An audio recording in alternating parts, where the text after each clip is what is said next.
Our film begins in the middle of the ocean with a happy family out on a trip together. We learn that our protagonist is the mother, named Julia, who is a doctor. Her husband is an oceanographer named Tom. They have a son named Ben and a daughter named Cassie. Their lives are happy, and everything is going well. Julia decides to go down into the sea to swim for a bit. In the meantime, Tom teaches his son Ben how to fish, and the atmosphere is very pleasant. But suddenly, something happens that no one expected. While Julia is swimming, she feels that something is wrong in the water. She starts to get scared and looks around, but she doesn't find anything. Even when she dives under, she doesn't see anything strange, so she starts to calm down and continues swimming. But suddenly, the water starts pulling Julia backward. At that moment, she's sure something is wrong. She tries to resist the current and return to her family, but the power of the current is terrifying and pulls her away. Julia screams at the top of her lungs, calling for Tom and pleading for help. At that time, Tom starts to hear Julia's voice coming from far away, but he can't determine the source of the sound or where it's coming from. Because of that, he starts searching for her. After a short time, he sees her drowning. He quickly calls Cassie to help him and steers the boat toward the place where Julia is. His daughter wants to go down and get her mother, but he refuses and tells her to stay with her brother. He jumps in and goes to get Julia, who was just about to drown. The strange thing is that when Tom goes into the water, everything seems normal, and he rescues Julia easily. Afterward, he talks to her and asks what happened. She says, "I don't understand anything. I was swimming normally and enjoying the water, but suddenly and without warning, I found the current pulling me back. I tried to resist a lot, but it was difficult, and I felt like I was going to die." Tom is surprised by what Julia says and warns her and the kids not to go into the water without letting the others know, so if someone goes in and something happens, they can be rescued. Cassie says, "After what happened to my mother, it's impossible for me to go into the water, Dad. There must be something dangerous in the water, otherwise this wouldn't have happened." After what happened, they are all scared, but they try not to let fear control them so the trip isn't ruined. After that, they all gather and celebrate Ben's birthday. We learn they went on this trip specifically to celebrate his birthday. Everyone presents him with gifts. Then they take a group photo together. While they are celebrating, Cassie gets a call from her friend Adam. She goes to talk to him away from her parents and tells him what happened to Julia. She's upset and sees the trip as very boring. Adam tells her, "Try to enjoy it with your family, and when you come back, I'll have you attend a great party, a party that will make you forget the boredom you feel now." While he is talking to her, the weather suddenly changes. Lightning and thunder occur where he is, and suddenly the network is cut off. Cassie gets worried and goes to talk to her parents, telling them what happened. Her dad says, quote, "We'll look into that later, but right now I feel like there's a strange sound outside." He and Ben go to see the source of the sound and are surprised when they find whales near their boat. Here, Tom feels something is wrong, because the presence of whales is evidence of a problem in the Earth's core. This is because whales feel ground movements and natural disasters. Tom decides to go down and see what's happening. Julia and the kids are worried, but he insists. Only a few minutes pass, and he comes up injured. Julia is shocked by his appearance and asks what happened. He tells her he felt something was behind him, and when he turned to see what it was, he hit the boat's motor and got hurt. He speaks upset and tells her, "I don't want to shock you, but the boat's propeller is broken, and we are currently in an unenviable position. I hope we can go back." Tom tries to communicate with anyone via radio to ask for help, but unfortunately, there is no signal, and he can't communicate with anyone at all. Here, he loses his temper and tells Julia, "I didn't want to tell you this, but we are in real danger. The problem is that the food we have is barely enough for 4 days. After that, we won't have any food, and if no one comes to save us, we will die in the middle of the ocean." While Tom is talking to Julia, he sees a strong light and goes to see what it is. He is shocked because he sees a giant, glowing, flaming object coming down from the sky. Suddenly, this object lands in the middle of the ocean. Tom says, "These look like dark days." He goes to the highest point on the boat to see the situation, and gets an even bigger shock when he sees another glowing object landing in the ocean. He is terrified, because he understands a disaster is going to happen. Even scarier is that one of these objects might land on them. He tells his family they must move quickly. At that time, a group of objects lands near the boat. They are so close that they feel like they will land on them, but fortunately, they don't hit them or hurt them. Suddenly, smoke fills the place, so Tom fears for his family and makes them hide inside the boat. In the meantime, the boat moves fast because a strong storm is happening. Every moment the situation gets worse, and the biggest challenge for them is to keep the boat from being destroyed. They thought this was the worst situation they could be in, but they didn't know that the winds would bring what the ships did not desire. Julia's nose starts bleeding from fear, and the boat breaks due to the storm. Tom decides to fire a distress signal and goes to put on life jackets for him and his family. Suddenly, a violent shake happens in the boat, and literally all of them lose consciousness. They don't wake up until the next day. The storm has subsided.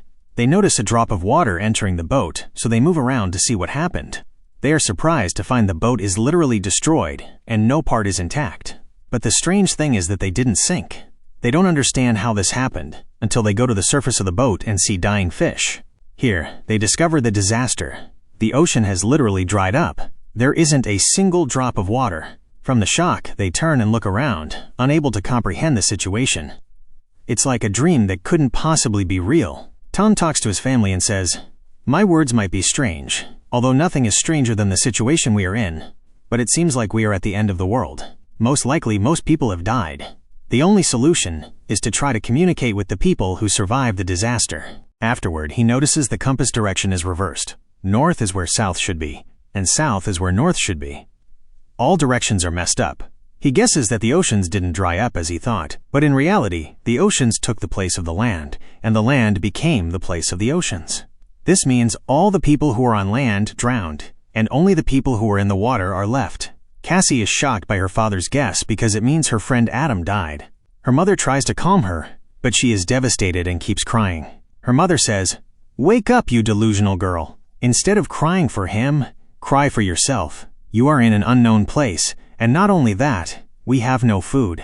But the girl is devastated, and all she thinks about is her friend Adam, whom she loves. Her mother feels there is no point in talking to her, so she walks away and leaves her crying by herself. At that time, Ben inflates the balloons he has and ties them with a rope, then lets them fly up in hopes that someone will see them and save them.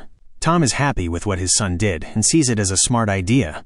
Then Tom tries to ask for help through the radio in the boat and is very happy because someone finally answers. He learns the person's name is Nao. Tom talks to him, not believing himself, and asks what happened. Nao says, "I don't know how this happened, but we are in a disaster. The oceans shifted and flooded the land. Based on my guess, I believe in a short time everything will return to normal, and the oceans will return to their place again." Tom feels terrified because if the water returns, they will drown since their boat is destroyed.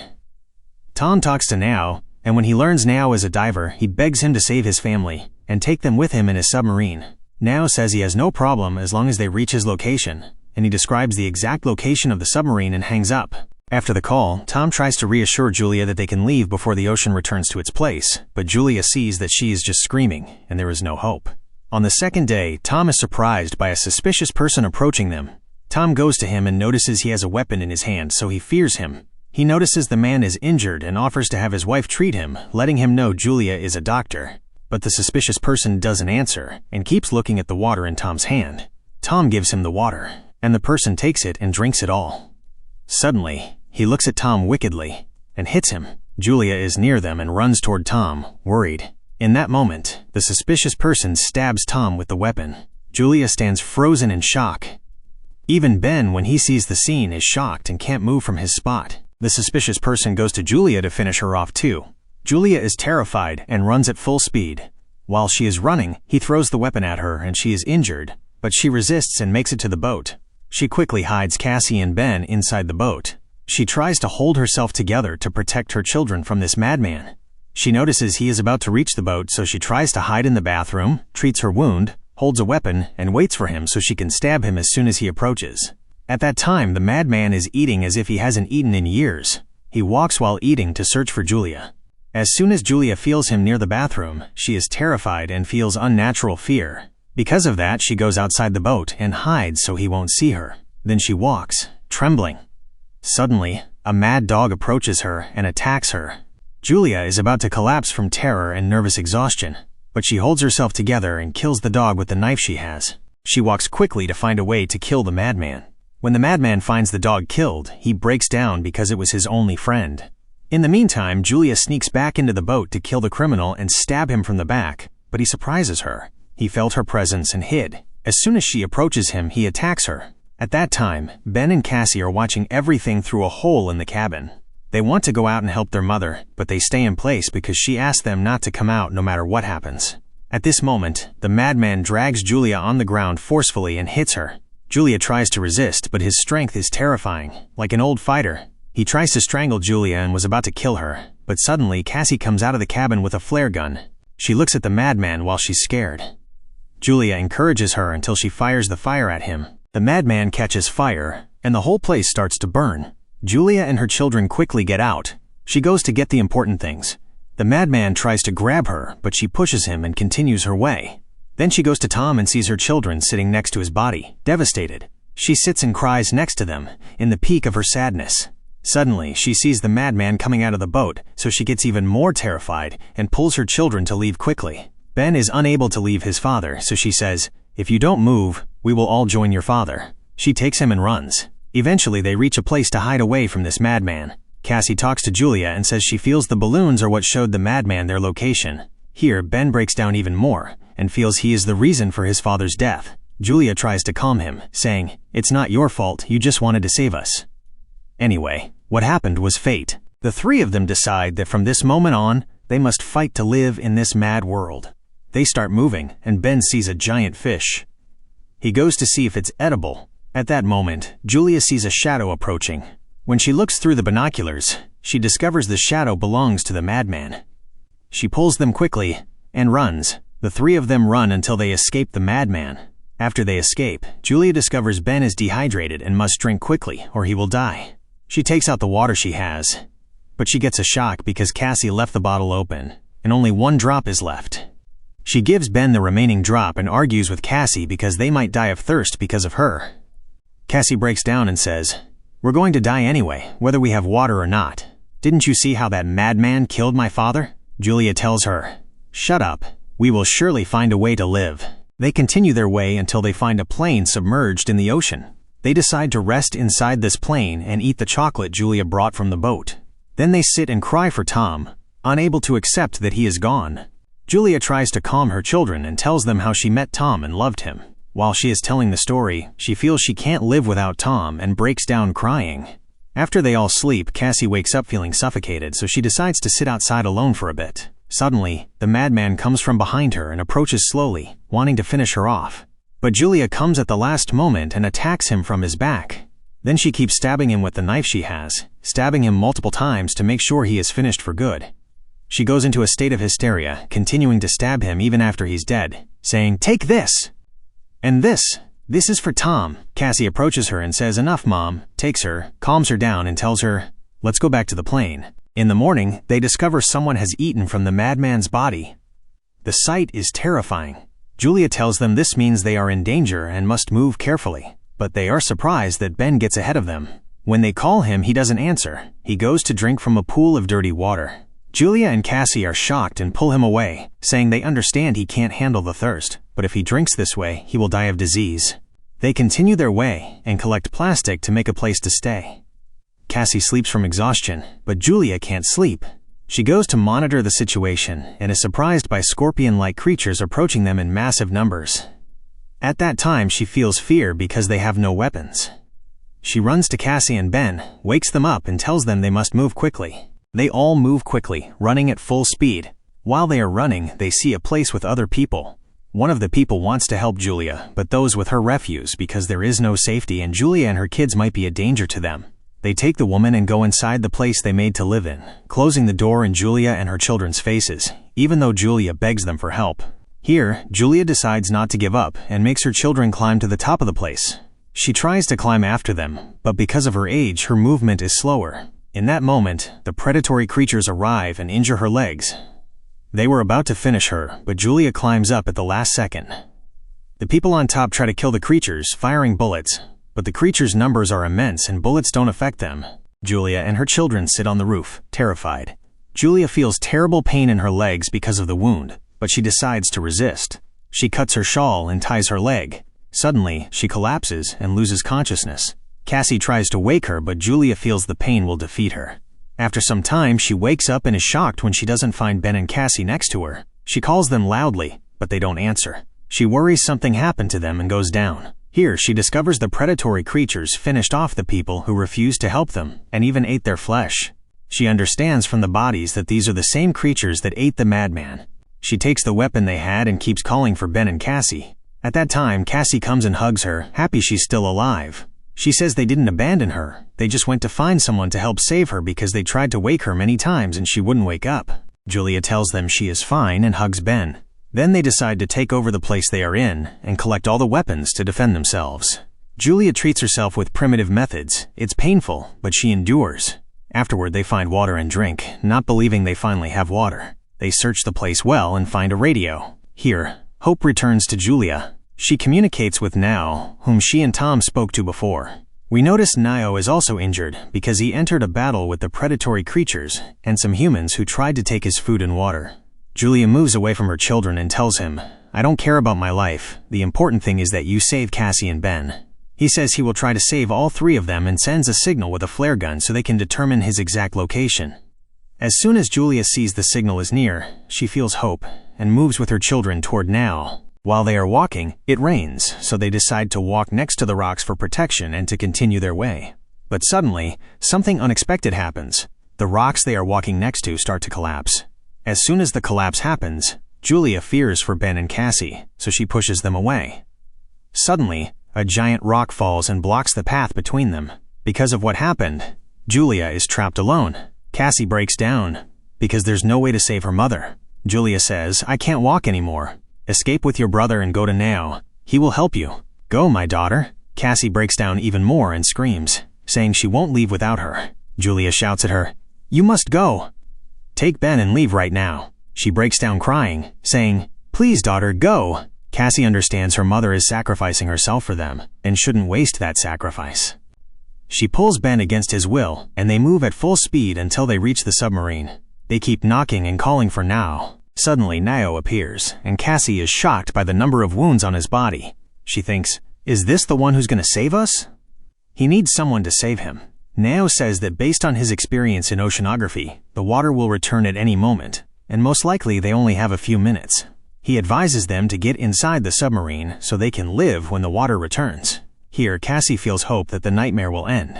She decides she must go back and save her mother so she can board the submarine with them. At that time, Julia is resisting the predatory creatures and trying to kill them with the rifle, but her bullets run out, and the creatures approach her in a terrifying way. Julia collapses, feeling she is going to die and there is no hope of escape. She stands in place, surrendering, crying, and waiting for her painful fate. But suddenly, Cassie appears, reaches her hand out from above the rocks, and says, "Come on, Mom, quickly!" Julia looks at her, not believing she has a chance at survival. She tries to climb the rocks to reach Cassie before the creatures finish her. After a struggle, she reaches the top, grabs Cassie's hand, and they escape. They run until they reach the submarine. There, Nao is sitting on the ground, resisting the pain. Suddenly, the predatory creatures come and pull him away and eat him. Julia and her children get on top of the submarine. Suddenly, the creatures spread everywhere, and their numbers increase. Julia tries to kill them, but her bullets don't affect them. After exhaustion, Julia decides she won't try anymore and goes inside the submarine, closing the door tightly. She and her children look through the submarine's glass at the predatory creatures trying to get in. Suddenly, they see the ocean water returning to its place. They can't believe themselves. Julia tells them to fasten their seatbelts quickly. Suddenly, water spreads everywhere, and the pressure is so strong that Julia and her children feel the submarine will be destroyed. Julia feels this is her end, and starts to see all the events that happened to them recently. She closes her eyes, feeling despair. After some time, Julia and her children wake up and find themselves still inside the submarine. When they look through the glass, they discover the submarine is on the surface of the water, meaning they succeeded in saving their lives. They come out of the submarine's hatch and look around, not believing themselves. Everything has returned to its place, the water to the ocean and the land to its nature. Although it's destroyed because of what happened, the important thing is that life returned to how it was. Julia hugs her children, dreaming of a new life with them, though they miss their father very much. And with that, the session is adjourned. We want to reach 8,000 likes on this video. No, let's make it 4,000 likes. To know how many people reached the end, send me a C or ship emoji in the comments and tell me everything you want, because I read every comment and reply to it. If you love action, suspense, mystery, or romance, it's all here. Don't forget to check out the channel. Be ready and activate the bell. I'm sure the story of the video appearing in front of you will please you. And that's it. Link to YouTube,